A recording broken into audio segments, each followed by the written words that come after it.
नमस्कार, मैं भूपाल सिंह मारतोलिया मिशन अभिलाषा के सभी दर्शकों का हार्दिक स्वागत और अभिनंदन करता हूं। आज का विषय है कंप्यूटर, एक भगवान, कार्य सहयोगी या एक चुनौती। सोचिए, हमने जिस मशीन को एक कार्य सहयोगी के तौर पर निर्मित किया, यदि वही मशीन हमारा प्रतिद्वंदी बनकर हमारे जीवन को प्रभावित करने लगा तो क्या होगा।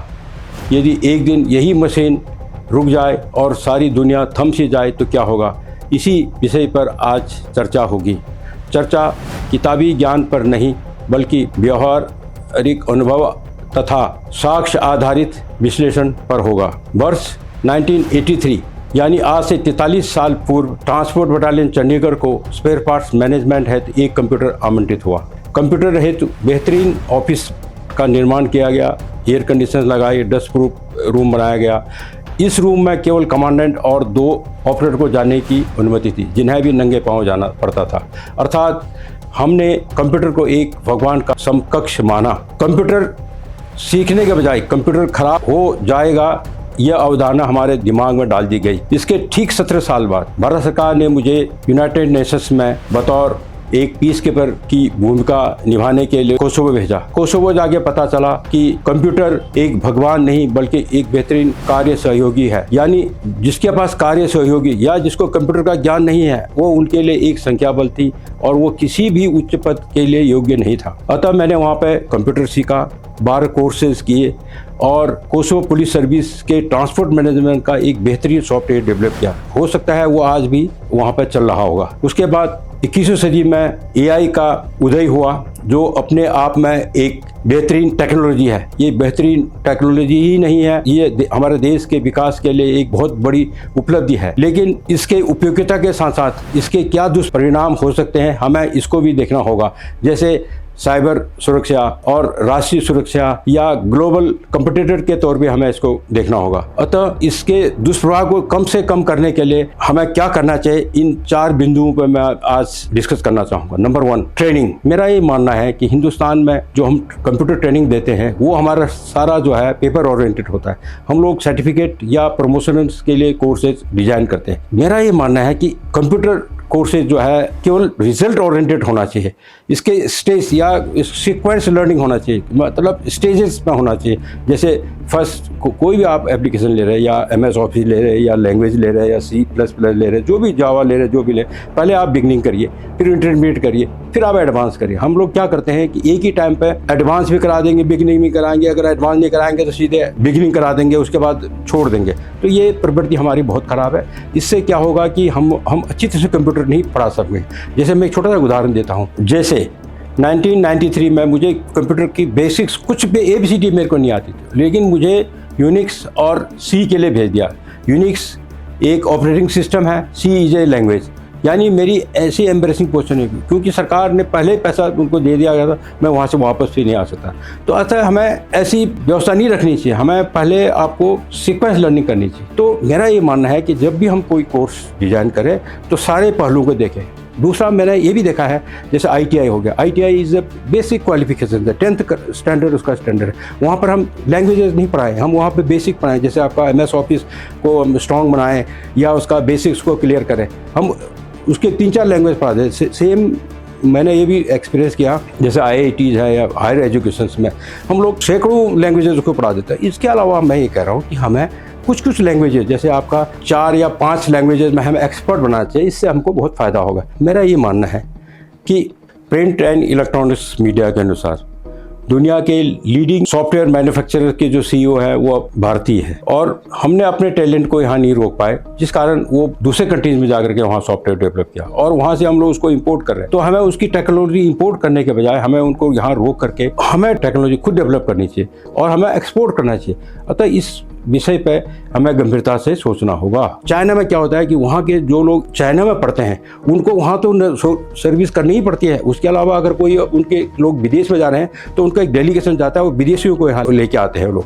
तो मेरा ये कहना है कि हमको टैलेंट की कदर करनी चाहिए। अब दूसरा सबसे बड़ी प्रॉब्लम हमारे यहाँ क्या है कि हम लोग हर चीज़ को पैसे से तोलते हैं। हम कहेंगे भी, जैसे उसने 50 लाख रुपया महीना मांगा या 20 लाख मांगा, हम कह रहे हैं बहुत ज़्यादा है। हम कह रहे हैं पैसा शुड बी सेकेंडरी थिंग। हमको अगर अच्छा आदमी है तो उसको सारी फैसिलिटी देनी चाहिए, उसको R&D करना है तो R&D की फैसिलिटी देनी चाहिए, और अगर आप उसको अच्छा ऑफिस चाहिए तो ऑफिस देना चाहिए। तो इससे क्या होगा कि हमारे जो टैलेंटेड लोग होंगे यही रहेंगे और हमको देश की सेवा करेंगे और हम कंप्यूटर में एक ताकत बन के उभरेंगे। थर्ड पॉइंट है डाटाबेस प्रोटेक्शन। मेरा ये मानना है कि डाटाबेस प्रोटेक्शन पर हम विशेष ध्यान नहीं देते हैं, हम केवल फ्रंट लाइन एप्लीकेशन पर ध्यान देते हैं या क्लाइंट सर्वर पर हम ध्यान देते हैं। एक क्लिक में हम सारी इन्फॉर्मेशन जानना चाहते हैं, लेकिन हमारी जो इन्फॉर्मेशन है उसको हम सिक्योर करने में कोई ध्यान नहीं देते हैं, जबकि ये एक अहम मुद्दा है।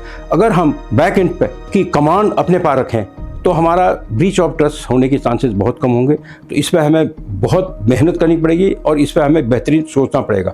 अब इसका होगा कैसे? मैं 2000 में यूनाइटेड नेशन में गया, वहाँ मैंने इंटरनेट सिस्टम पढ़ी। तो internet is the best system. हम इंडिया में इंटरनेट का कोई यूज़ नहीं करते। अगर हम इंटरनेट करें तो हमारा अपना ही सॉफ्टवेयर होगा, हमारी सारी डाटा मैनेजमेंट हम इंटरनेट के थ्रू कर सकते हैं। एक हमारा इसमें फोल्डर बनेगा जो कि एक्सेस हमको लिमिटेड एरिया को देंगे।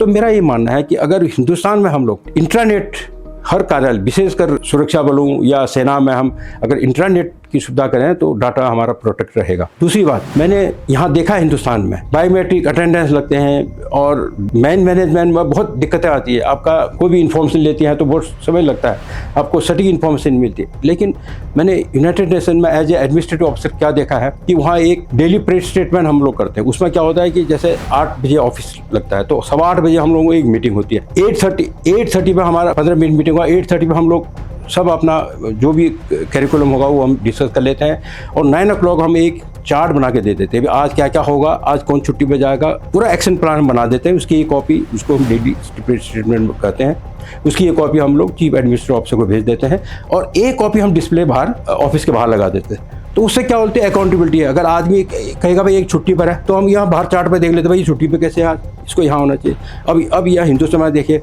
आप यहाँ बायोमेट्रिक अटेंडेंस लगा दिया आपने, पता चला वो उसके बाद वो गायब हो गया। या अगर किसी भी ऑफिस में जाओगे वो कहेगा कि वो कहाँ है साहब, वो ट्रेनिंग में चला, वो कहाँ है वो साहब, वो तो मीटिंग में गया। तो अगर हम यही डेली प्रेस स्टेटमेंट हम इंडिया में भी अगर लगा दें, हर ऑफिस के बाहर लगा दें, तो उनकी अकाउंटेबिलिटी होगी। हर आदमी पकड़ी, जैसे स्कूल में टीचर नहीं आ रहा है, आप बाहर एक बोर्ड हो तो उसको पता चल जाएगा कि हाँ टीचर तो छुट्टी पर है या जो है। तो हमें इस पर ध्यान देना चाहिए। फोर्थ है व्यवहारिक अनुभवों की अनदेखी। मेरा ये मानना है कि मैंने यूरोप से आने के बाद 2007 में एक बेहतरीन डिओ लेटर DGITB को लिखा, उसमें मेरी कोई सुनवाई नहीं हुई। उसके बाद 2007 से मैं लगातार 2026 तक इतने ही सुझाव मैंने भारत सरकार को भेज दिया है कि भाई कैसे हम लोग ऑप्टिमम यूज़ कर सकते हैं कंप्यूटर का, लेकिन कोई सुनाई नहीं। केवल एक सुझाव मेरा मान लिया गया, वो है कि मैंने जो 6 जनवरी 2015 को माननीय IT मिनिस्टर भारत सरकार को दिया था, उसमें मैंने 5 सुझाव दिए थे। तो 5 सुझाव में से मेरा एक सुझाव भारत सरकार ने माना, जो था कि ट्रांसपेरेंसी के लिए हमें डिजिटल पेमेंट या ऑनलाइन पेमेंट करना चाहिए। इसका व्यापक लाभ आपको पता ही है।